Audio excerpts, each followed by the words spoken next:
Ryan Dickinson, welcome to the Victor Degree Podcast. Thanks for having me.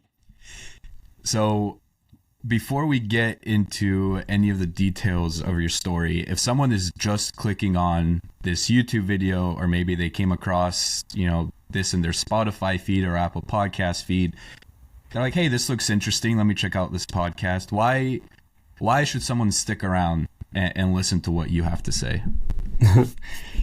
I think a lot of people will walk away with just really trying to find that baseline of, maybe what they have went through and maybe a new understanding of what is possible. And maybe there's just a slight inspiration of my survival on Everest that helps them get over whatever hurdle. If not, there's plenty of good content out there. Ditch mine and go go listen to someone better. Love it. So let's set the stage here a little bit for someone who might not be familiar with who you are or what your story entails. We'll go through certainly from start to finish, but just a few basic facts. So you were in the Navy as an air rescue swimmer for 6 years. After leaving the Navy, found this new hobby of climbing. You went through that, and then you one day decided, hey, I think it'd be pretty cool to climb Everest. Obviously, before that, you had been climbing, other mountains. I think your goal was to do the seven summits, which we'll explain to the audience what that means as well. But you had this newfound passion for climbing. But before you got into climbing, you were in the Navy. So tell us a little bit about being a Navy air rescue swimmer. Yeah, it's funny because I have another book coming out. It's kind of based on my Everest experience of wanting to just talk about, share untold rescues, untold stories of just some of these amazing rescues. Not a book about me, but about us in the community. And it's funny because in my book, Blind Ascent, I refer to it as air rescue swimmer. Now it's been changed to aviation rescue swimmer. When I went through in the 90s, it was a helicopter rescue swimmer. And before that, I was wet crewman. So they're always changing. That's the military for you. But yeah, I spent 6 years. I was in from 93 to 99 as a helicopter rescue swimmer. And basically that's the guys and girls that jump from the helicopter and rescue down pilots and work with special forces, aerial gunners, combat search and rescue, anti-submarine warfare. So it's kind of like the jack of all trades of the helicopters for the Navy. So I did 2 deployments to the Persian Gulf as a part of Operation Southern Watch. And, it was a good experience. Definitely, it did create that baseline of what I was capable of doing. And, really helped me to just learn a ton about myself, worked with some amazing people, had experiences that, most can't imagine. And yeah, it was a good foundation for getting into high altitude mountaineering. Why join the Navy? Why go down that route? I grew up in the 80s in a small town in Southern Oregon. And, things were different back then, no internet, anything else. So I didn't want to, get stuck in just a normal job and get, stuck in Southern Oregon. I wanted to go see the world. I do come from a family who has been in the Navy and military, but a lot of Navy, like my dad, my grandpa, my brother. And it made sense. I didn't want to go in and have, an average job. So I was going to at least get a guaranteed shot at what I wanted to do. And then if I failed, at least I tried. And I think that's always important. It's better to try and fail than to never try at all. So then you go through, I'm assuming now it might be called Aviation Rescue Swimmer School instead of Air Rescue Swimmer School. What was that experience like? Yeah, I haven't checked today. It could have changed again. But yeah, my new book is Calm in the Chaos, Tales from the Elite U.S. Navy Aviation Rescue Swimmer. So we'll go with that. So how was the training? Yeah. Yeah, it's legit. It's some of the toughest training that you can get. The attrition rate is super high. Every day they push you to your limits, and you work in the water which most people don't work well, in oxygen deprived areas, specifically water. People panic. So really our whole job was to learn to remain calm in the chaos, not panic, but to actually save lives, those that see us as flotation, that are drowning and panicked, and gain control of them and get them safely up, 70 feet up to the helicopter, get hoisted up in whatever sea state, whether it's up in Alaska or at the equator. Just you never know. Like one day to the next, you're deploying everywhere, and just never. You just got to be ready for everything. So they train you for everything, and the people that can't cut it, they either quit or get booted. So it's definitely a select few, but it's pretty amazing. And that's just the school, and then it's another year and a half of training in the helicopter and just specifics of overland, combat search and rescue, aerial gunner. Just it depends on what your specification is. I'm sure you'll get into some of the stories in your new book, but even in Blind Descent, it was interesting because throughout the book you reference a lot of your experience from that school and from that training and how it helped you when you were climbing and then obviously descending down Everest as well. Are there any stories or experiences from that time in the rescue swimmer school that stand out to you? So life saving is pretty difficult because it's basically to learn all of the handholds, releases, brakes, pressure points. It's changed over time. It's evolved, but in our time, it was a lot of pressure points. You take someone who's attacking you, so you're blindfolded. You don't know when the hit's coming, and they'll hit you, and you got to take them down deep underwater, which in most cases will induce panic. They'll let go, and then you can regain control on top. But in rescue swimmer school, nothing comes easy. So they're locked on, and they're not going to let go. But you had to have just such an attention to detail. Like if you missed by just, a millimeter on your pressure points and whatever moves you were doing, you'd fail out. So there's always a safety instructor down watching and just measuring just everything that we're doing. So it was legit. And stuff like that, a lot of what the training that I did, it's underwater, so you can't really see some of it. You do have blacked out goggles. And as you'll hear on my Everest experience, I was kind of placed right back in that situation in the death zone at the highest point in the world, and just had to remain calm because panic kills. I certainly want to get into some of the tactics and the strategies that you use for remaining calm in stressful environments. But I want to go back to something that you said earlier, which is why you had joined the Navy in the first place, and that was to see the world.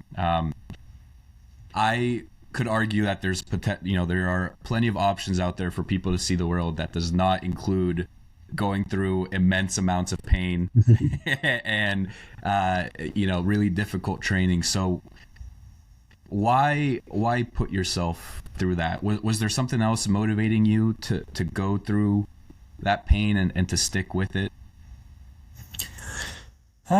Yeah, it's tough because as the decades kind of flip through and you look back and you do see patterns. Everything wasn't perfect growing up. There's a lot of people that get into dealing with trauma. Military first responders are those that are seeking it in a way to take control of it. So I can see where that high altitude mountaineering, just a lot of the different things I've done, there is a pattern of, areas in my childhood that I had zero control over that weren't, great, that now I'm in these situations where I can control the outcome.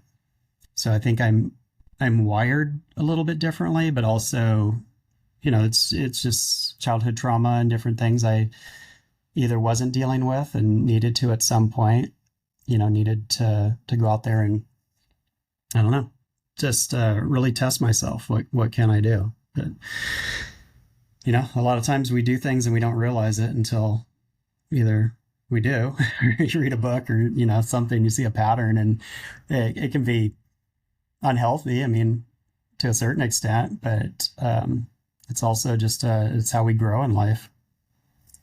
Yeah, I think that part that you mentioned earlier as well, that living with no regrets, I think is important. And it's certainly something that, I've tried to implement myself. I actually had a quote here pulled up. I don't know if you're familiar with Alex Hormozy or some of the work that he does, but for if you're not familiar, he's this started his own business. He's an entrepreneur. He puts out his own content on YouTube, but he has a lot of quotes that really resonate with me. And he was talking about regret.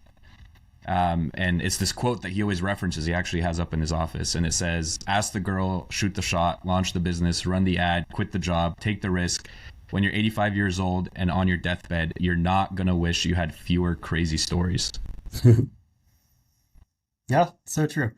And I think it's almost a country song, right? Um, having been in the military, what I did was part of special operations. I live up in Washington State now, outside of Seattle, and there's not a ton of former military like where I live, but there's so many of the people that I interact with always wonder. Like there's always this, how would I do if I went in the military? Or, you can go through college and be a frat boy and all that stuff, but, and that's fine. But there's always this wonder. So, I'm glad I don't have that. But it's one of those things. Like if you have regrets over that, that's unfortunate. Was there a point where you made the choice not to? Military is not for everyone. But if you're making those same choices based on that same mentality all the time, then I don't know. That's kind of a pattern of weakness, and I don't feel that that's truly living. I think you really have to know your limitations. But we have these little protective bubbles, and I feel safe here, so I'm not going to go outside of it. Or someone tells me I can't do it. I at least want to know. I mean, that doesn't. You can take that pendulum and pin it far to the wrong side, and you're gonna kill yourself, or someone else. So you gotta, I don't know, kind of rationalize and do things within some sort of structured boundaries, but not go through life so safe, because I don't know. I don't think God created us to just walk life out just so safe. We're all wired differently, and we have to really look deep and see, what does that even mean? What am I capable of doing?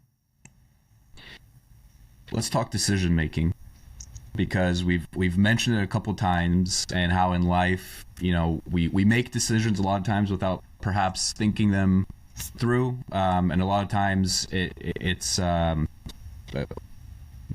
we make decisions, we live our life, and then we look back and we say, well, if only I could have made this decision, or actually this decision that I made was the perfect decision for me, and it ended up going really well. Obviously, going through the Navy and the training that you had to do, and just the responsibility with which you were faced, it's a lot of rapid decision making, and it's within a millisecond that you are required to decide which course of action is the right course of action for that particular moment, given those particular conditions. So what have you learned about decision making?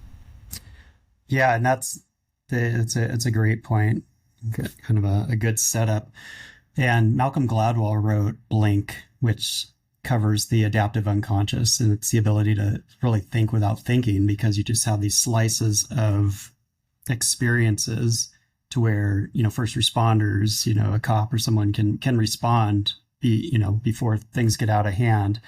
Same type of thing in training throughout my career. In our group, we are constantly training for worst case scenarios, so that a lot of times when you go in and have a rescue, or get in some situation, it's actually sometimes easier than training, but also there's so many variables that you are able to act quickly and make the right choice in a millisecond, when someone who's panicked is not even thinking consciously at that moment. Next thing, you've saved their life. They don't realize what happened in the last 30 seconds, and they're just thanking you for whatever you did. And so there's a lot to that, but what I found though is as you get further away, which can be hard for military as they get out, like people that really, stay in or anything you do in life, because as you get older, things change. But you're kind of operating in that.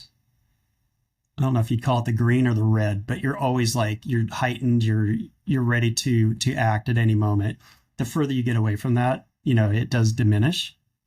So your response time, your thinking, because now your mind is filled with other things. You may go back to like a habit or something, and you have that ability that you maybe even forgot you had, but it's different. So like training, just I don't know. The more you train, the luckier you get, right?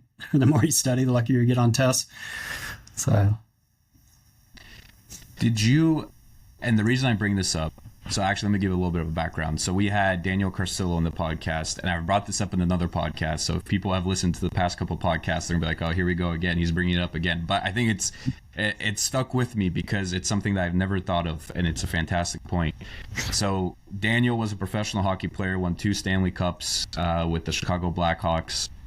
And he was telling me about his, the experience of going through the NHL playoffs. As many, sports fanatics and analysts would agree on, the Stanley Cup playoffs, probably one of the hardest, playoff championships to win, just because of the grind, the exposure to injury, all that stuff. And so he was telling me how for a lot of hockey players, once they get out of hockey, it's tough for them to find meaning because hockey gave them so much, and especially in the playoffs, they're going through this incredibly difficult thing, but they're going through it with some of the closest people that they have, right? Their other teammates. And when they leave the sport, it's hard for them to find that same level of ecstasy, I guess you could call it, or heightened experience, which you just alluded to. Was that, as we transition from, the Navy to high altitude mountaineering, was that sort of the path that led you to mountaineering? Was this search for something that could fill that void that maybe leaving the Navy left? Yeah, I'm sure. Without realizing it, just it's dangerous to get into trying to reenact the past or step up your game, top what you've done. And I've certainly learned over time that that's just, we're all going to die, but you can probably extend that by making some good decisions. But yeah, that's a huge issue in the military. Is one day I'd jump on a grenade for one of my buddies, and then the next day you're not, you're out, and it's like this civilian life of, I don't know, a lot of things that just you can't compare. You can't have that conversation. No one understands. And like even the job that I did, we're such a small community. I can't even talk to a lot of normal military because they don't understand. So then you're very isolated. So then, what do? You go climb Everest. So speaking of climbing Everest, let's get into that. But before actually we get to Everest, I want to give people just a little bit more background on what you were doing before you went to go climb Everest, because it's not something that, you're watching TV one night and then you wake up the next morning and you're like, it's a great idea. Let me go climb Everest. Let's go do that. Yeah, so I'm sure you had a lot of training. You had a lot of training and a lot of experience before then. So maybe talk to some of your experience and some of the training that you went through. Yeah. So when I got out in 99, my wife and I got married in 2001, got my degree, moved up to the Pacific Northwest, and we both were getting our master's degrees. So there was a couple of years of a lull, going from jumping from helicopters deployed around the world doing cool hero stuff to not so much, and it's all important, but it's this mindset of just, I don't know, I just wasn't fulfilled. So being up here, with all the huge, Cascade Range, Mount Rainier, and like all these amazing peaks, I just started getting into climbing. I grew up in the Pacific Northwest, so I grew up climbing, but not mountaineering. So, I've climbed a lot of mountains, but mountaineering's different. So I went and got some professional training and, just the glacier work and, crevasse rescue, everything else. and climbed Rainier, climbed a bunch of the Cascade volcanoes, and then decided to climb the highest peak on the 7 continents, just step it up a notch. And came home and told my wife, like, you know what, I'm going to do this. And she's like, of course you are. So we're totally opposite. She's a counselor, which is great, right? So I clearly need help. Um, and scared of heights, everything else. So it's fun. But she knows, like, if I say I'm going to do something, it's going to get done. So I put a plan together and I was going to do it maybe one a year. So for the next 7 years, travel to the different continents, climb the highest peak, and each continent, it's just so different. Whether you're in Africa and Kilimanjaro, down in Antarctica, it's, when I summited the mountain down there, is -70. So I just went to Russia and did the highest peak in Europe. So Everest was number 4. So my 4th attempt of them. So I was kind of halfway through, and that was in 2011. So had many, my resume was looking good. I was soloing a lot of mountains, and just climbing all the time, just super fit. And went over and decided to climb. It was not going to be a part of a big group. I had Sherpa support, like for porters and, carrying some gear down lower.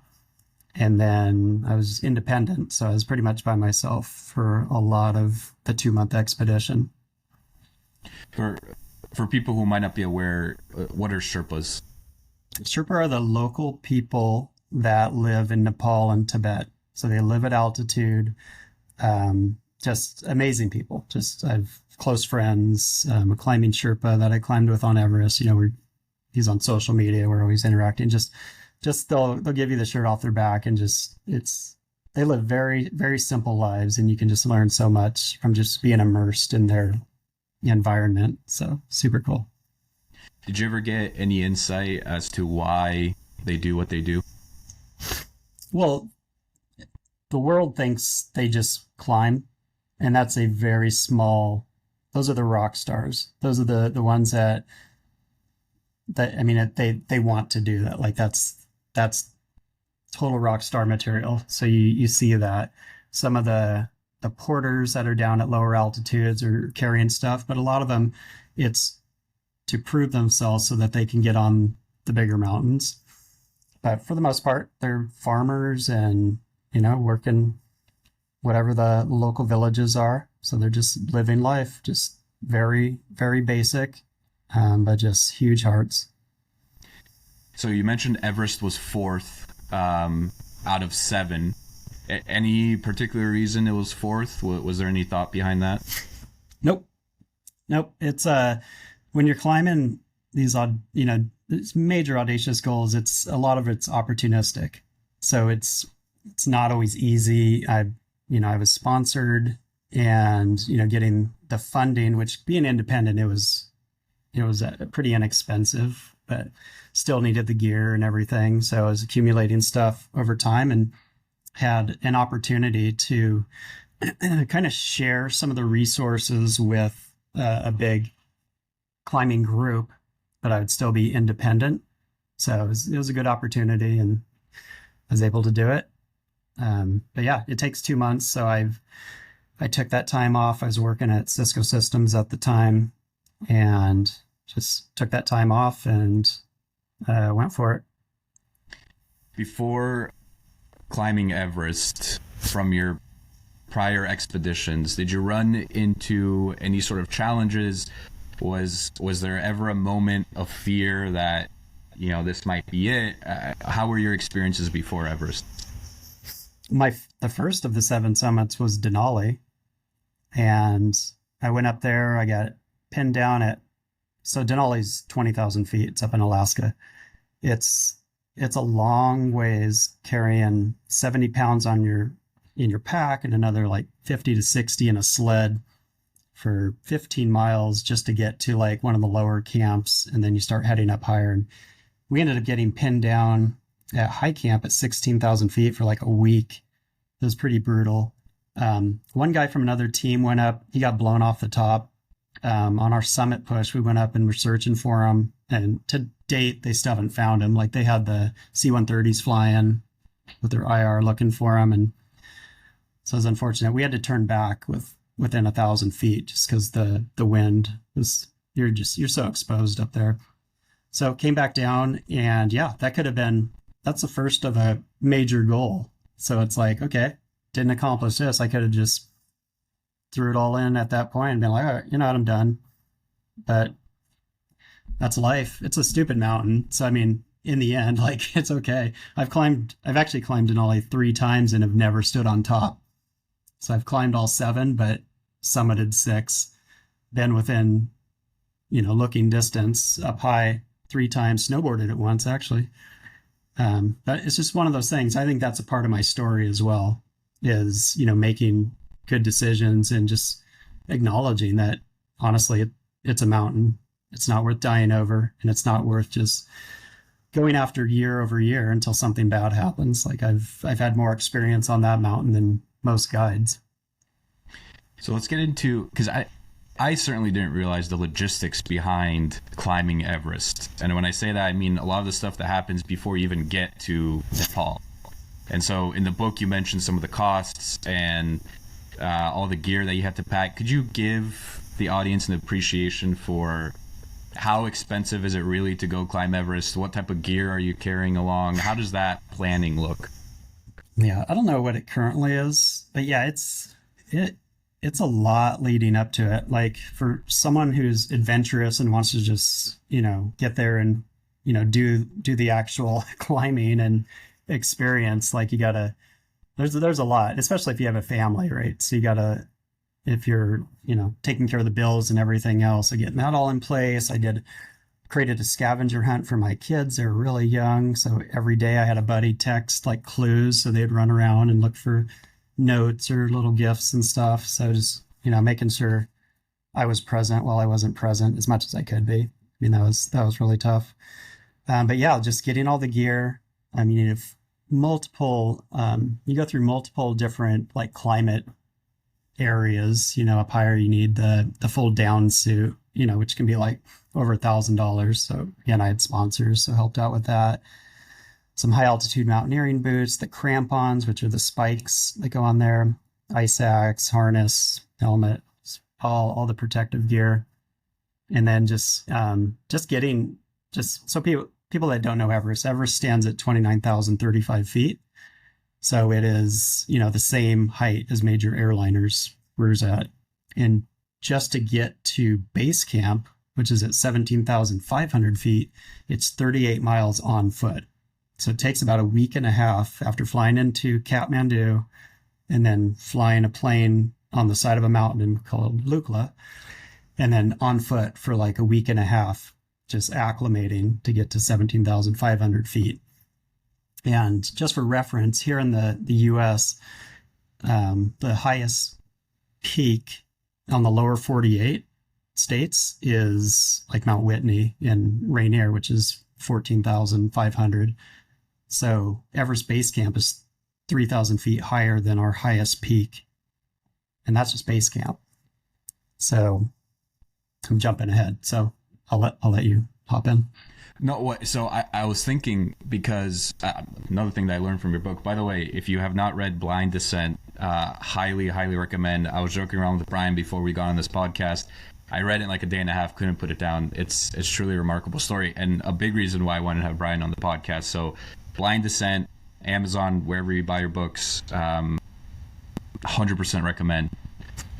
But one of the things that I was not aware of was how long it takes to get accustomed to the climate and the altitude, and how often you have to go up to base camp and then come back down, and then go up to camp 1, come back down, and then go up to camp 2. It was like this whole process.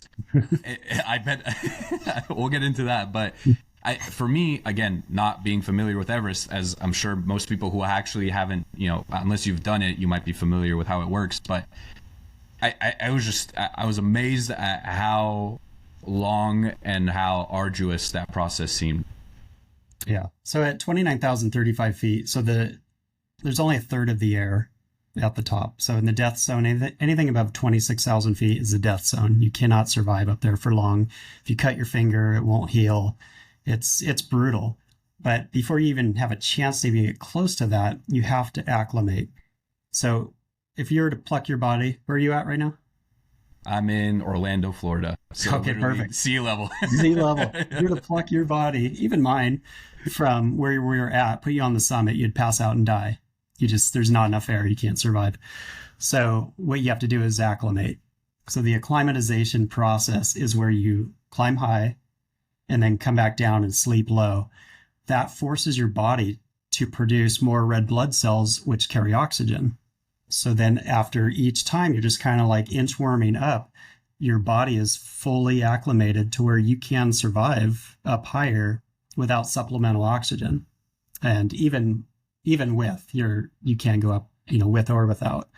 So it took about a month, and you end up climbing the mountain in distance wise, I think like 5 times or something by the time you're done, because you're just up and back, going through some really dangerous areas. Right out of base camp is the Khumbu Icefall.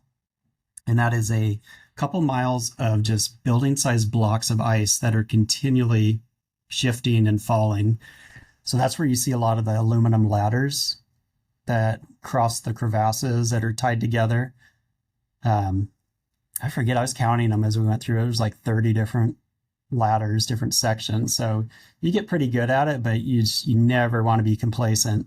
And because you're at altitude, you're just moving in slow motion. You cannot respond fast. Like your mind might be there, but you don't have enough oxygen to actually respond. So you have to be super careful, like in everything. So if there's an avalanche that kicks off, which happens often, or things shift, you got to be able to respond. But I mean, that's why on highly glaciated peaks, you climb through the night when everything is frozen, because once the sun comes up, things become very unstable. A lot of the anchor points, so like there's ropes on Mount Everest and some of these higher mountains that there's ropes that we attach, or guides or Sherpa attach to anchor points, which a lot of times are metal pickets or screws, which are then heat conductors once the sun comes out, so they can kind of melt out. So you want everything just bulletproof, rock solid to cruise through. Got a headlamp on, and you want to get through these areas as efficiently as possible, because there's areas, because in 2015, a major ice block above the Khumbu Icefall cabbed off and crushed. It's like 16 Sherpa just instantly. It's just horrible. I mean, I went through that, I think 8 times, and every time I'm looking up, it's a matter of time before that thing's going to break off. And if it's your time, it's your time, but you do everything within your power to get through there efficiently. The right timing, when there's, no crowds, all that stuff. So there's a lot of thinking involved. Before we go further, just so that the audience has a good understanding, so there's base camp, there's camp 1, there's camp 2, and camp 3. What are the altitudes at each one of those locations? And camp 4. So there's camp 4. Base camp is at 17,500 feet. You go through the Khumbu Icefall, and above that, it's like 19,000, I believe, is camp 1. And then you go through the western Khum. Khum is a valley, and it's kind of the safest area on the climb beyond base camp. And that's just under 22,000 feet. There is one section where there's like 5 ladders tied together. There's this just hellacious crevasse. It's just insane. I think I have a picture of it in the book. You get beyond that, and then you start heading up Lhotse face. So Lhotse is the 4th highest mountain in the world. You actually climb up Lhotse to get to high camp. And halfway up is camp 3, which is at 23,000 feet. And that's where you see, like, it's just the tents are anchored off just on a cliff, ice cliff wall. So if you are not roped in or you slip, it's game over. And then from there, you head up. That's usually where you start using supplemental oxygen. So not like scuba where it's 100% compressed air, because if you came off that, you would just die. It just mixes with the outside air like the old World War II fighter pilots. And the highest camp in the world's up in the death zone at 26,000 feet. It's called the South Col. Unless you do it from the north side out of Tibet, then it's the North Col. So really quickly, I have the picture from your book here pulled up. If you're watching Nice. on YouTube, if you can see this, so these are the ladders that you were talking about. I think this was the five Yeah. ladders that were put together. So you're just walking across that, and Yeah. you're You can are see my you hands. I have ropes in my hands. So there are okay? like, but as soon as you step on that thing, it drops a couple feet and starts swaying back and forth. Like it's legit, but and you have crampons, remember, those are the spikes. So it's trying to like get the right straddle. If you, I don't know, they make, well, maybe based on your feet size or something, you could pierce through because they're cheap aluminum ladders, and then you get stuck, and then you're like trying to like pull your foot out. So I would kind of high center in the middle and just really to get that balance down. I went across one. It was four ladders, and I was completely alone, like up going through the Khumbu Icefall, and the anchor pulled out that I was holding on to, and I was just whoa, whoa, whoa, and I'm completely alone. So I dropped down and like crawled across. Like there's no shame in survival. Like you got to do what you can, and it's there's nothing beautiful about mountaineering. Like people get their cool pics out there, and that's all neat. But it's anyone who knows, they know. So I want to go back to the just again getting used to the altitude. You talked a lot in the book about people who just could not get used to the altitude and the conditions. What are some of the? I think you even provided a couple of different sicknesses that can arise and some different conditions. What are some of the effects of the altitude and how it affects the human body? Yeah, there's altitude and mountain sickness, which everyone's going to get that to a certain extent, where you get headaches. I mean, you're not hungry, so your body is just screaming for oxygen. So you're losing weight like crazy, because it's just burning through, and you're not hungry, so then you're not feeding yourself. You just got to stay hydrated. But yeah, the headaches, nausea, you really have to be honest about where you're at, and that can be a problem. Like when I'm guiding people, I'm always checking in, so seeing where they're at and then calling them out when I know better. Um, but the high altitude cerebral edema and pulmonary edema, that's just where you're basically your brain is swelling, your heart is working overtime, and it can very easily, and it does lead to death. So knowing those symptoms, if your brain is swelling like beyond what it normally would be, and it's can be pretty obvious, but your heart as well. And if you're hearing fluid in the lungs, everything else, the only thing you can do is get back down, get to lower altitude, and you will replenish, and you can live to climb another day. But there's certainly people that will push it and then they don't make it. Yeah. Let's get to the day that you attempt to summit Mount Everest. I believe that was May 15th, 2011. You start in the morning. Lead us through what was going on the night before and then the morning of the summit. Okay. So it was just myself and Pasong Sherpa, my good friend. It was actually May 14th because we went through the night to summit on May 15th. So we left Camp 3 and we're moving, up the Lhotse face. And I was leading. I stopped about, I don't know, I forget what it was, like 1,500 feet or something above Camp 3. And well, I don't know, we were getting pushed back. It was like, I think it was like 70-mile-an-hour winds. So it was legit. So it took a while to get there. Just like you wait for those wind gusts to stop, and then you take another step forward, and it's going straight up. So I stopped, and I needed to get some water. So I actually anchored off. So we're not connected to each other. I'm connected to this rope, this fixed line. I anchor off to an anchor point with my carabiner. And in order to get water, I'm now using supplemental oxygen. So I got the tanks in my pack, and I have my mask, my goggles, I take my goggles off, put it around my arm, and go to take my mask off so I can drink some water, and my foot slips out. And I was anchored, but our natural reaction is to grab the rope. Mine was. And the goggles slid off my arm and just they fell, so they were gone. And I'm watching them go down, and next thing I know, some Sherpa down below are waving at me that they had got the goggles. So I'm like, oh, okay, maybe my summit's not over, because you don't typically have like extra gear, extra goggles, anything else, because you have to carry everything. So anyways, I came off oxygen, anchored all that to the picket that was in the wall of ice. I rappelled down. Pasong continued up. I said I'd meet him up there. Got down, and they were about 500 feet below me, and got to the goggles, and they were cracked on the internal lens. So goggles have two lenses. And anyone who does any snow sports knows that the contrast of your breath and the cold outside makes things fog up. Well, mine were fogging and freezing between the layers. So I still needed to use them. After a while, I just ended up ripping the internal lens out, and, not realizing that may have cut their effectiveness in half. And having blue eyes, I'm susceptible anyways, but continued moving up.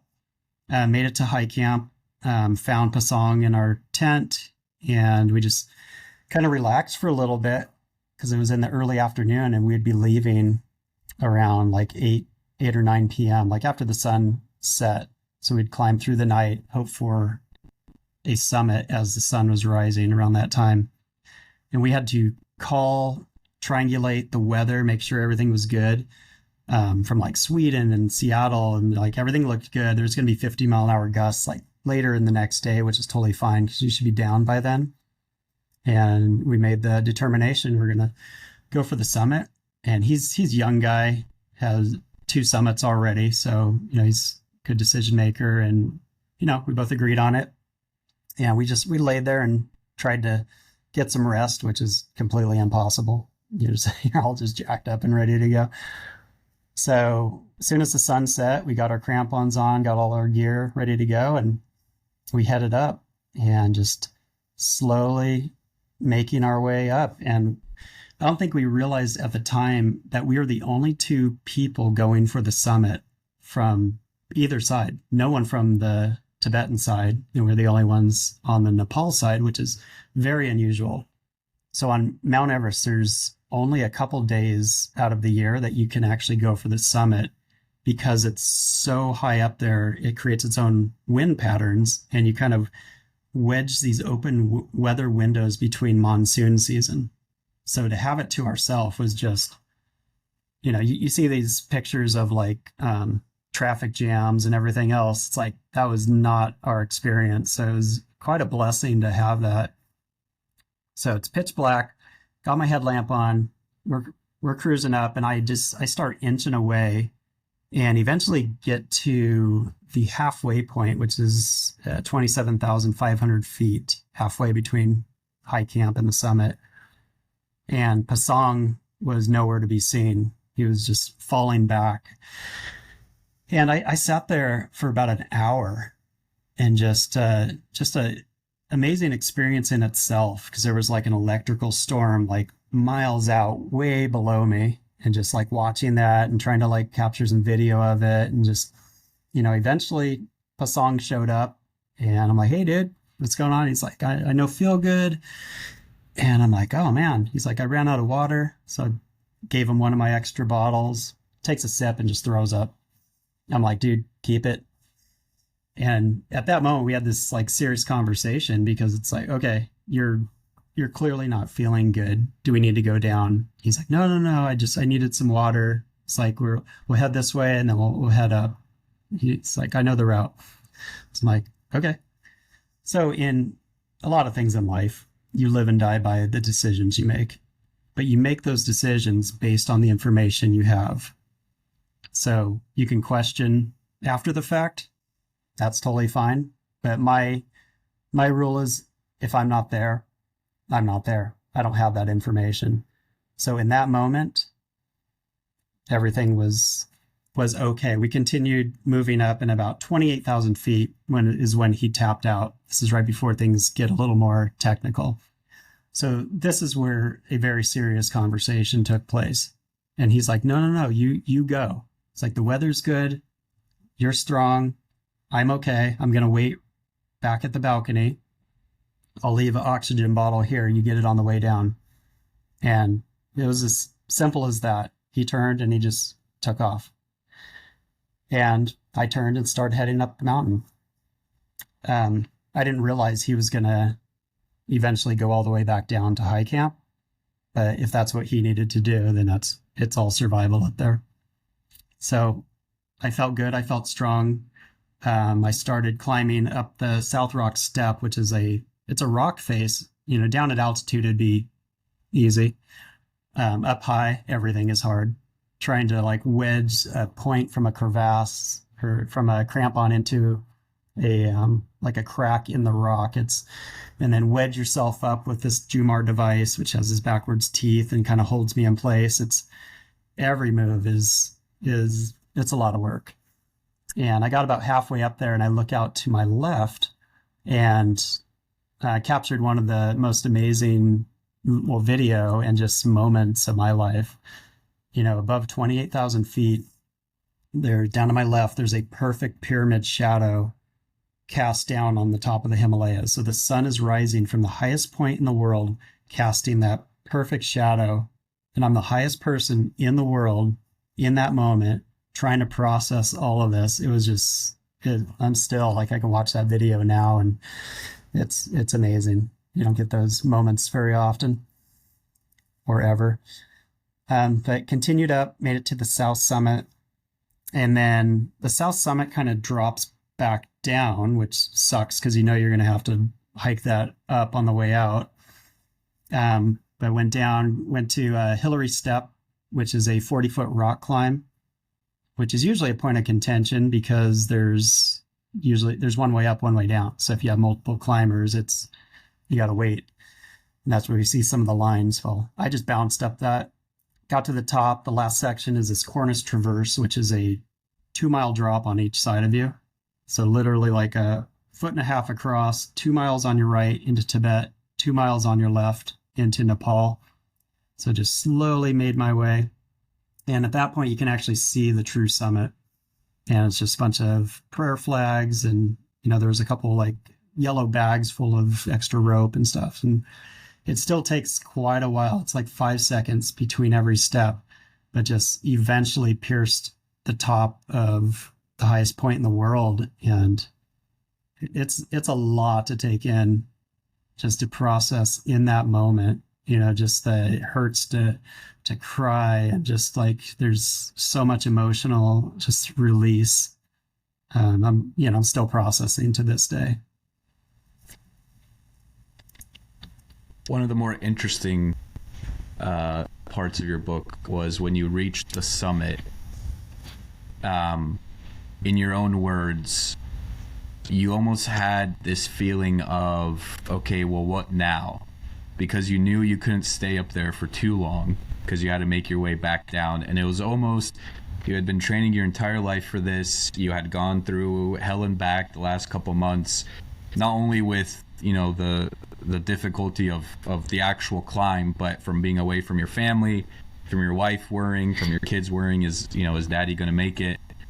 And then you make it to the top and it's like, this short burst of happiness and emotion that you just mentioned, and then it's over and it's like, okay, time to focus on trying to make it back down. How did you process that moment? I don't know if I did. It's like you're overthinking it, which can be dangerous because you want to like cache these memories in the moment, but it's impossible. So sometimes it's better to just live in those moments and then, process them later. And that's survival as well. You gotta do what you gotta do. And since I was alone, I didn't know at the time that I'm one of 2 people to have ever had the summit to themselves on a given day. if you look in the Himalayan database, I don't know if that still holds true. I would imagine. I didn't intend to do that. It's just, life happens sometimes. So I made a radio call, and it had to practice a few times. I was all choked up. Be crying on there, and this is my moment. But the different camps came to life, and they're just like super pumped. Congratulations, everything.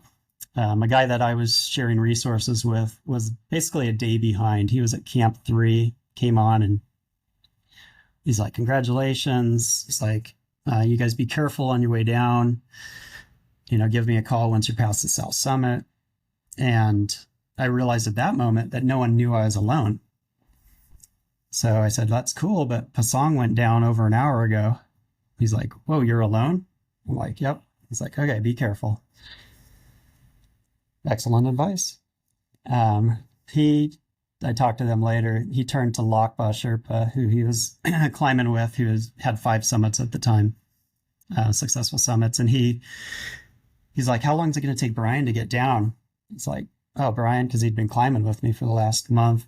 He's like, 2-3 hours, and then no one would hear from me for 7. And that starts the story of your blind descent.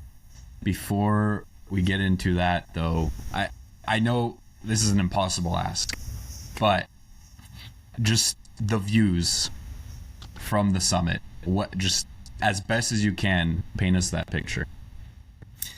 Yeah, I'm glad I just basically had my camera and was just turning and just doing the 360 thing, because I'm like, I gotta look at this later, because it's crazy. It's wild. Like on one side, the Tibetan side, it's kind of like desolate out there. On the Nepalese side, and it's just the Himalayas. It's the highest mountains in the world. I'm on the highest, but like most of the rest are either there or in Pakistan, and I'm just dwarfing them.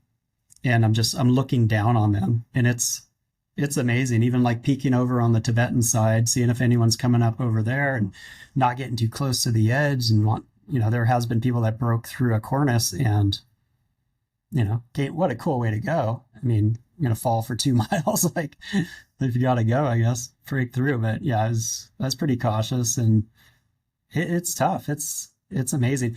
But honestly, at that point, looking back, because on the cover of my book, you can see that selfie. I took the highest selfie in the world. My one eye is already dead.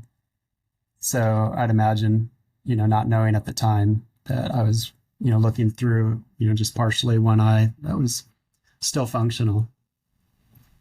So as we get into the descent, there's a little bit of a foreshadowing, because when you drop your goggles, you said this could have been the end of my summit. Mm-hmm. Why are goggles that important when climbing Everest? Yeah, because just being in the snow, being on the ocean, anything, you got to protect your eyes. Because on Everest or mountaineering snow, there's only a third of the air, a third of the ozone coverage, so you're very susceptible to snow blindness. Having blue eyes, makes it even worse. As soon as that sun, like through the night, it's fine. You might freeze your eyes or something if you're off goggles, but snow blindness, it accumulates. So even the day prior, as the sun is banking off the ice, it's working to basically sunburn your eyes, your cornea. And as soon as it came up on the summit, it fried my eyes completely. So I can, is that my segue? Yeah, that's your perfect segue. Let's just end the podcast, right? Yeah. So like you mentioned earlier, you can't spend a lot of time up there. The summit's the halfway point. Most accidents occur on the way down. People blow their load on the way up, have no energy. The sun is up, things become unstable. So I had less than an hour, took some video, made the radio call, got a little snack, some water, and I had to go. So I started moving. I was attached to the fixed line, and, a few feet into it, everything just went completely white. And I just remember in that moment, dropping down to my knees, holding on, and to the rope and assessing the situation. I was at the highest point in the world, completely alone, and I was blind.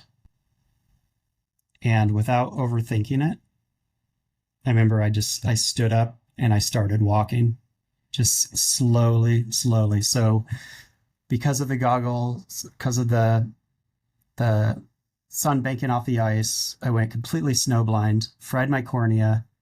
Usually it takes 24 hours to return from snow blindness. I wouldn't regain my eyesight for over a month and a half. So clearly I didn't have that. No one was coming to get me. I started moving. I didn't, I knew as I was moving that there was a high percentage chance I would not survive, but I never once thought about that. That's what causes panic. I suppressed every moment of panic that tried to seep in, and I could tell I was like angry and every other emotion, but it would spike my heart rate, and I kept breathing, just pressure breathing, slowly finding a reason to take one more step forward. So I got to that cornice traverse, and I could hear, and I was trying so hard to use my eyes. I'd pull the rope up. With snow blindness, it's not blind where everything's black. It is bright white. If you put a light bulb within an inch of your face, you can't see anything. You can move your finger in front of that light bulb, and you would know there was like a shadow, something moved. There's no possible way that you can focus. And it feels, I was equate it to breaking up potato chips in your eyelids. You just realize just how often your eyes are moving, and it's very painful. So I definitely don't recommend it. But I kept moving. And this whole time, I felt this presence around me. Like I never thought too much about it. It was just like if you and I are in a room and if you close your eyes, you know I'm there. It's like this presence, this peaceful presence, just the whole way down. And now going across this 2-mile drop, this cornice traverse, I could now hear the wind, the 50-mile-an-hour gust coming up over the ridge. And it was taking forever. I would just stop, hunker down. The wind would go over me. I'd stand up, take another step. And I was just using all my energy. I was so thirsty. So I kept having to stop and get water out of my thermos. And this presence was just, I don't know, it was just always there. I eventually got to the top of Hillary Step, and that's a 40-foot rock climb.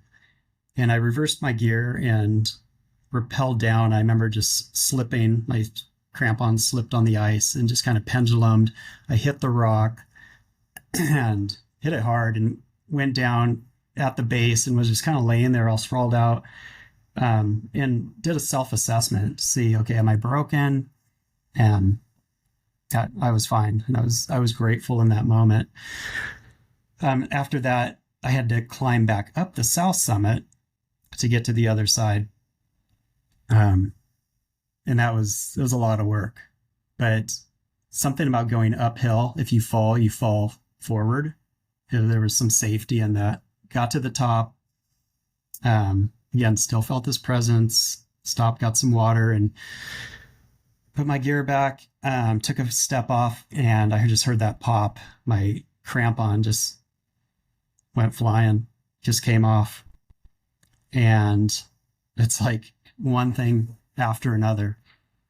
And I'm like, well, I gotta go find it. I gotta get down. And it's a really steep, it's kind of just left of the rocky area that I went up. So it was just a snow cliff area. And I take a step on my non-cramponed foot, and I tumbled. I was just head over heels, out of control. It felt like if you go up to your roof, close your eyes and jump off. It was probably the most scariest thing I've done. And the rope shock loaded that I was attached to, it just shock loaded hard. I was upside down, my oxygen bottles coming out. And so I'm laying there upside down. My heart is just ripping out of my chest. And I had to right myself, which was at that angle was just super tough. I'm just out of energy. I was losing weight by the second, and just had to right myself and just breathe, just slow my heart rate down. And I'm staring up at the cliff I just fell down, and I could see like this bright yellow black blur. And I remember climbing up and finding my crampon. And I'm like, oh my gosh, that is a miracle. 'Cause I don't know if I could get down without. I mean, it's slippery and it's dangerous, especially going down Lhotse face. So I cut out like a little shelf in the snow there, and just torqued down both crampons so they wouldn't fall off, get loose or anything.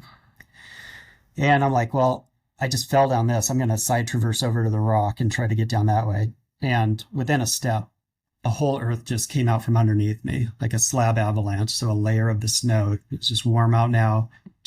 I'm sliding, accelerating fast. I remember grabbing the rope that I was attached to, and it just feeding through my hand. But I stopped, but not before it burnt a line through my leather glove. I like felt that on my palm. I remember that hurt. My heart is just racing, but just again feeling just grateful. Like I stopped myself. I'm alive. I crawled over to the rock area, kind of slid down that, and this was the place where Pasong had left. So I remember getting to this flat area, and I have to go across this, it's kind of a tight ridge to get to the balcony, and then down. But he was supposed to be at the balcony. I start walking and almost walked right past the extra oxygen bottle he left. It's like this bright orange thing, and I went kind of past it and look over, and I laid down next to it, and like with touch, just used, got the regulator off, put it on, and it just wouldn't work. And I tried for a little bit, but I don't know. So I reattached my working bottle, and to this day, I still don't know why I did it, but I put that other 15 pounds in my pack and started heading towards the balcony, and just getting frustrated and all these emotions. And I was trying to get out of my own head, and it was a constant thing. And again, just this peaceful presence around me. I made it to the balcony. Pasong was not there. I called out for him, but I remember I'm okay with it. I remember feeling happy that I made it that far, because the rest, it's sketchy, but it's like 20 some pitches of rappel. I'm like, I made it. Like I can do this. And I remember getting a snack, some water, and reversed my gear and just started heading down. And I don't know, 20 some feet into it, my oxygen mask just starts sucking into my face. And at that moment, I dropped to my knees, and I ripped the mask off and just took some deep breaths of the thin air and just prayed. At that moment, I just surrendered. Just, God, I cannot do this alone.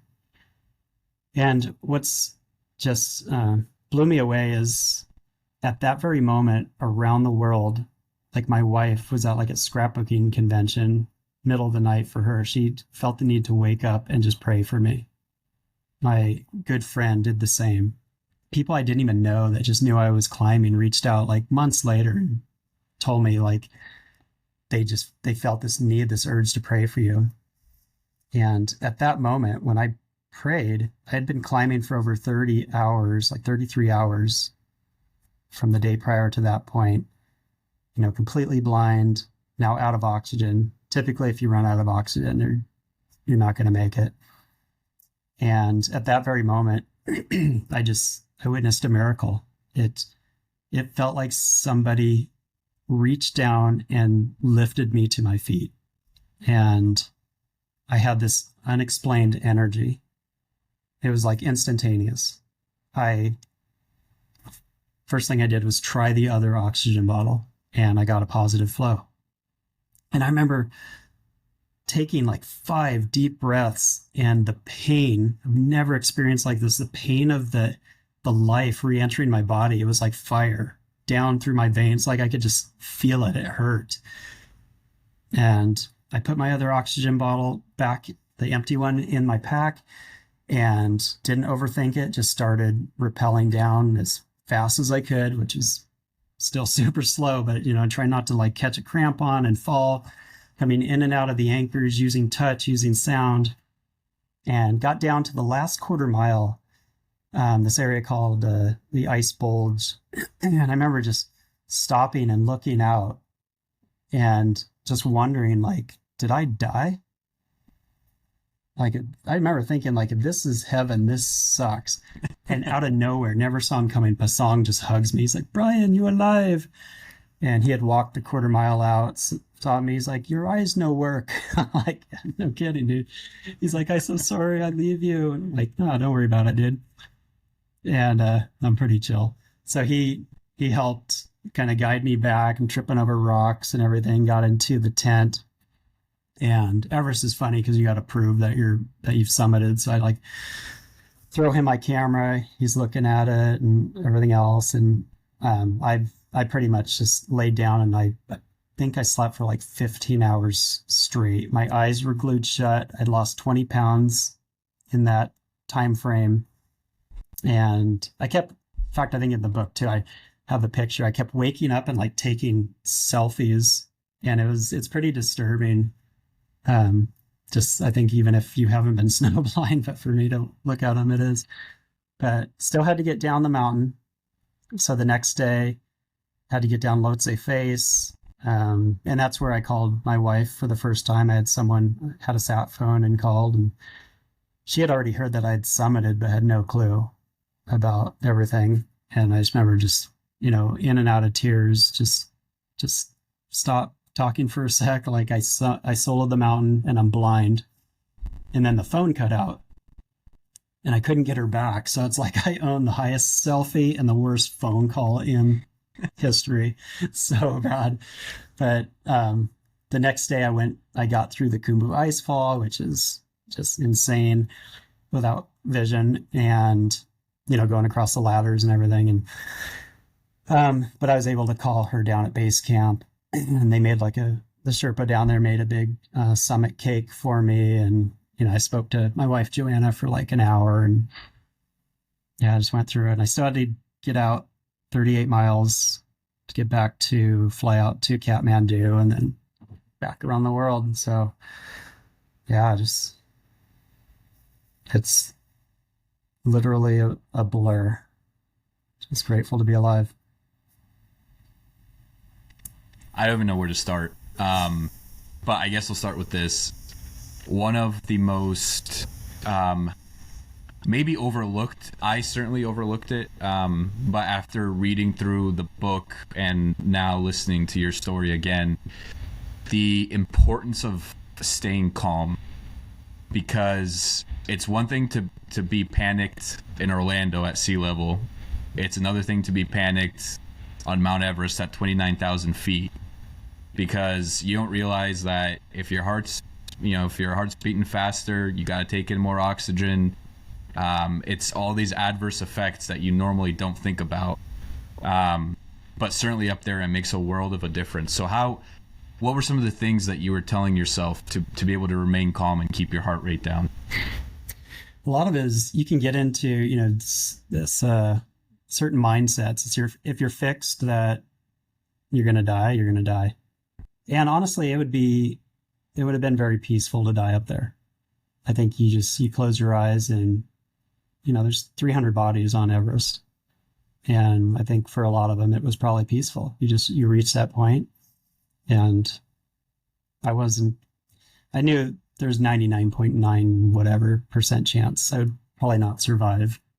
That's not something that you focus on. I had to focus on my family and getting back home and doing whatever it took. It's one step at a time. If you look at the big picture, it's overwhelming. I just need to take one more step and one more step. And then when things hit the fan, I had to get back in that space, that headspace, and know I'm not going to die. I'm going to get through this somehow, or I'll die trying. But it's the breathing. There's not enough air up there. So you have to maintain your breathing. Heavy breathing will just cause panic. It'll cause the heart rate to increase, and then it just affects everything. And if you can just get into that like box breathing where you're just taking those, 4-second intervals of breath and controlling it, and let your body do the rest. So yeah, I don't know. It'd be interesting to have a drone footage of what I really look like coming down versus, I'm sure there's times where I was dropping F-bombs and everything else, but I could feel the spike in my breathing and heart rate. And because there was a time when I did yell, I'm not going to die on this mountain. And I just remembered that was not okay to do, because it was just that frustration. You just want to get it out. You just want to hit a punching bag or something. And, that could have cost me my life. I have a quote here that says, "A donkey that is tied to a post and tries to escape will only end up tying himself tighter to the post. Don't try to escape your fear and discomfort. Embrace it." Yeah. It almost describes your situation in a way. I'm a donkey? Well, no, it's describing. Nice. Thanks, Nick. Plot twist. No, it is. But you gotta embrace the suck. You gotta attack your fears, or else they'll take control of you.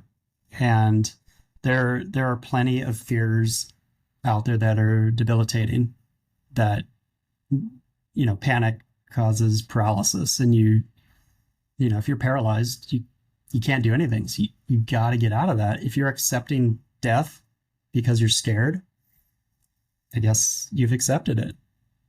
But I think for most people, you have to find a way to get over, under, through, around whatever obstacle that's coming your way. And if it's, this is extreme. I hope no one has to ever go through something like this.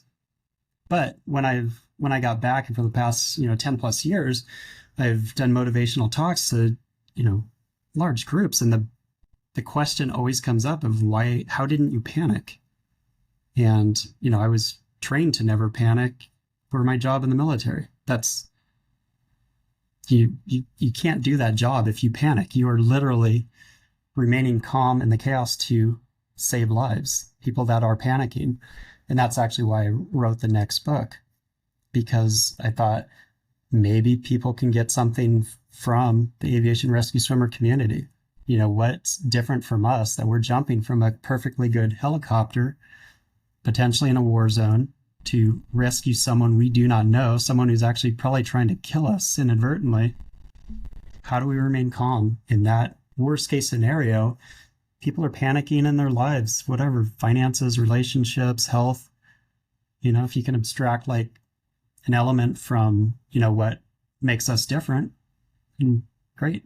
If not, I'll fail fast and the book will suck, but I mean well.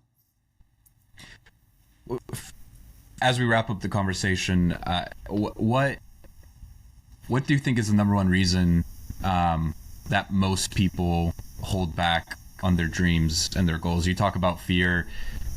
You talk about giving these motivational talks. I'm sure you've met many people along the way, and you've heard their problems, you've heard their issues, you've heard their reasoning why they don't want to take the leap and start the business or go climb the mountain or do whatever. What do you think is the number one reason holding people back? Well, fear of failure is definitely up there.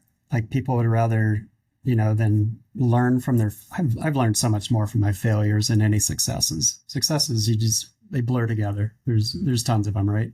When you fail a test, you got to go back and learn. You can't fail that sucker again. You're going to learn so much better. I think we get in our own way. I think that there's always, there's certain personalities I think are going to like push it beyond. They're going to say they're fearless, and they're going to, get into a bad situation or put someone else in that situation. I'll never rope up with someone who says they're fearless. And then you have the opposite end of that spectrum where they're in their own way. There's always an excuse. Oh, I want to do this, but I need to do this first. Okay. But you're putting those barriers. It's like, self-sabotage. Like, you're never going to get to where you want to go if you're always putting these things in place. Like, you got to get out of your own way, and it's okay to fail. especially, I don't know, in mountaineering, it's a mountain. So you're going to go up, you're going to come down. No matter how high you get up, it's still a better experience of not going up at all. And I think the hardest part is truly getting there, but you're always glad you did. No matter, doesn't have to be mountaineering. It's doesn't have to be exercise. It's, vacations. People won't even take vacations because it's too difficult. I don't have the money or whatever else. It's like, if you want to do something, create a plan, make it happen. You'd be glad that you did. You said the phrase "embrace the suck" earlier, which reminded me that I recently read Brent Gleason's book "Embrace the Suck," appropriately titled. He's actually he just endorsed the new book. So he's awesome. He's on the back cover. Awesome. I was actually he was supposed to come on the pod last week, but then he had a last minute conflict, so he'll be coming on soon. Great. But he had a line in there in his book, which I'm paraphrasing, but essentially along the lines of everything that's worth doing in life sucked at one point. And when you think about the moments that you're the most proud of yourself, it usually involved some period of suck. And I think about my own personal goals. I think back to college, and how proud I was to receive that diploma, but how throughout those 4 years that I was in college, there were definitely moments that sucked, but it made the reward at the end that much more just sweet. And I recently heard this as well. I'm bringing up Alex Hormozy again, but he had this eloquent way of putting it, which is, if you were creating a hero, the story that you would create for the hero would involve a lot of failure. And if you think about any, the classic hero's journey, if you think about any hero, there's a big portion of their life where they either sucked, were nobodies. Like, I think of, Hercules was like one of my favorite movies growing up as a kid. In that movie, he was a nobody, right? He was weak, but he goes through this period of suck, and he goes through all these failures to eventually become Hercules. And it's, Hormozy was saying, if you were to create a hero's story from scratch, you would put a lot of suck, a lot of failure into that journey. So why are you avoiding that now? Why are you avoiding that in your own journey? Because you sure as hell know you're not going to get to where you want to be if all you're doing is looking for success. If all you're doing is avoiding the failure, if all you're doing is the easy stuff, right? Like, you're never going to get to where you want to be. So I thought that really resonated with me, because I think back to my own experience, and I'm sure you do as well. It's like, the things that you're the most proud of, guess what, really sucked in the moment. Well, they're uncomfortable. They take effort. Look how many failed marriages exist because they're not willing to just have the humility and vulnerability of seeking counseling, working through their problems, admitting, areas that they could improve. So, it's no matter what, just people avoid, I don't know, everyone wants the easy button, and it doesn't exist. Yeah, especially nowadays too. I think the bar, it's funny because I think the bar has never been lower to do absolutely nothing. It's never been easier to do nothing, but it's also never been easier to be great, because the bar is so low. So, it's an interesting time for sure. Brian, as we round out this conversation, as you look back on surviving Everest and surviving the blind descent, did you come out of that experience with a new meaning? Did you think that maybe you were put on this earth to do more than even what you were doing before Everest? Like, how did it maybe change your perception on how you viewed life? Yeah. There's always pre-Everest and post. I think it's just a totally different version. I've always been kind of a shy extrovert.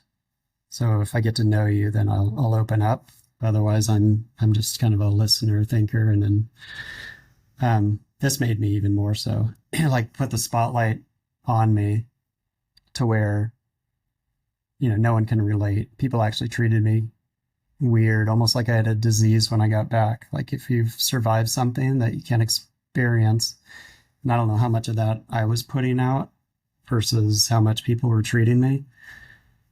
But yeah, it's definitely different. And I've never had a tangible experience, like spiritual experience like that. And when you, when there's 300 bodies on a mountain that you just climbed, there's a lot of survivor's guilt. It happens in the military as well. It's like, okay, why am I the lucky one to survive? What's different? So I feel like my purpose has definitely been to share this experience to help others that are struggling in their life. It sucks because I have to replay the events over and over. So it's kind of just, going back and dealing with trauma over and over and over, but writing and talking, it's therapeutic. Getting back out in the mountains was very therapeutic for me. There was a point where, would I ever climb again? And being out there, it actually having that nature therapy does help. So yeah, I guess my purpose definitely has changed. We have one little thing that we wrap up that we do at the end of every episode. It's a little tradition here on the podcast, but I think it ties in with a recent milestone for you, which was turning 50. I believe you turned 50 a couple weeks ago, so happy belated birthday. Thanks. The one thing that we do on this podcast at the end is I ask every guest for a piece of life advice that they like to leave for the next guest. The catch is that you do not know who the next guest is going to be. I think given your recent milestone of hitting 50, I think it would be cool if the perspective, obviously you've had a lot of unique experiences as we've discussed during this podcast, but given the experience and everything that you've been through up to 50, if you could go back and give 25-year-old Brian some advice, what would it be? And I'll let you sit on that while I tell you what the advice from our last guest was for you. Okay. So our last guest on the podcast was Deshaun Kaiser. So Deshaun was a quarterback in the NFL, drafted second round by the Browns. Didn't last long in the NFL, had all the talent in the world, is constantly labeled as one of the biggest busts in NFL history. So hearing his perspective, how he handled himself and some of the experiences that he went through was certainly eye-opening. And as a fan of football, it made me rethink some of the things that I might say or think about when I'm watching professional athletes. So that was definitely an eye-opening conversation. His advice for you was, every micro decision you make can change the world around you. You never know who's watching. What does that advice mean to you? And then we'll end it with your advice for our next guest. That's so true. Yes, especially if you have kids, like everyone's always watching. And that can be very impactful. But think about, even growing up, some of the stuff I witnessed and just how that impacted me and how, I had to break the cycle over time. But it really does, because we're immersed with other humans, and it can be the slightest thing. And I think we think of maybe something like that in a negative, but if we are being positive, if we're opening a door for someone, we're helping, I don't know, someone at the grocery store carry when they're, their bag when they're struggling. Others are watching that, and maybe there's a chance for humanity, and they're going to pay it forward and, learn from that and actually do it, or not. Maybe they'll ridicule you, but that's their own issue. You can't save them all. But yeah, I think paying it forward, it goes a long ways. So now your life advice to our next guest, and then also kind of ties in with what your advice would be to your younger self. So I'd say my advice in all that you do is train and act, I guess, train for the things that are within your control, but always be prepared to respond for the things outside of your control, because that's all we can do. That makes us better humans, no matter what you're doing. If it's in mountaineering, you can train physically and mentally as much as you want, but the mountain's going to have the last word. life's going to have the last word, and you have to be able to respond to those moments. And in order to respond appropriately, if you're not training or thinking in a certain way, your actions are going to reflect that, and you won't be prepared. That is fantastic advice. Brian, before we sign off, where can people find you? When is the book coming out? Give us all the details. Oh, I got a website, briandickinson.net. I'm on every flavor of social media, which is, my handle's Brian C. Dickinson. And Calm in the Chaos, it's available now for pre-order, but it releases on October 29th. Fantastic. And I'm assuming Amazon, Barnes & Noble, all of the big anywhere you can buy books. Probably be in the store too. Fantastic. Brian, this has been an amazing conversation. Like I mentioned earlier in the pod, Blind Descent, Brian's first book, highly recommend. If this conversation hasn't changed your perspective on life, if Brian has not motivated you to go tackle your biggest fears, then I absolutely guarantee you that his book will. So, Brian, thanks again for coming on. Thanks for sharing your wisdom and your story. It's been a pleasure. Yep, same. Thanks, Nick.